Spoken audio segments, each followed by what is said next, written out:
You know, trusting people because of their position is probably one of the most naive things that you could ever do.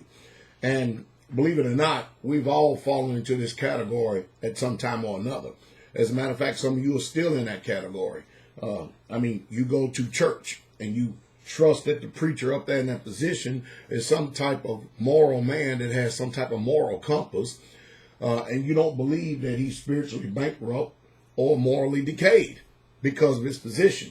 People do that when they go to work. When they go to work, they trust that the store manager or the CEO or the supervisor or whoever it is that's in authority, that there's some type of moral person they're going to do things right. You know, you have the duty to make sure that anybody who you're listening to and you are going to be subject to, and people don't like their word, but the truth is the truth. When you go to a job, you are subject to those that are in authority. When you go to church, you are subject to those that are in authority, the pastors and the elders there. But it's only in your field, your court alone, for you to do your own due diligence and your own independent research and to prove and to test everything. Because the one thing about someone that is righteous and then someone that is wicked is that the wicked always flee when no man pursues, but the righteous are as bold as a lion. That is one hallmark sign how you can tell when someone is really truly righteous, because they are bold. They're bold in the truth. They're bold in what they stand for.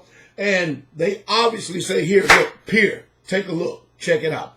Never, ever, ever again in your life fall prey to trust someone simply because they have a position. Also, whatever you expect out of others before you go judging and before you start putting forth the finger and speaking evil against others, you make sure that you fit the bill. You make sure that you're not a stage playing hypocrite and a circus dog playing of a lion.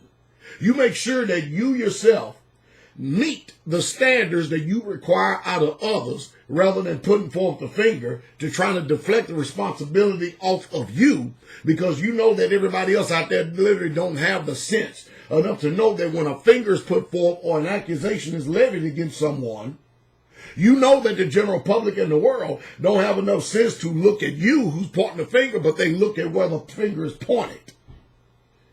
Everybody doesn't possess intelligence or strength.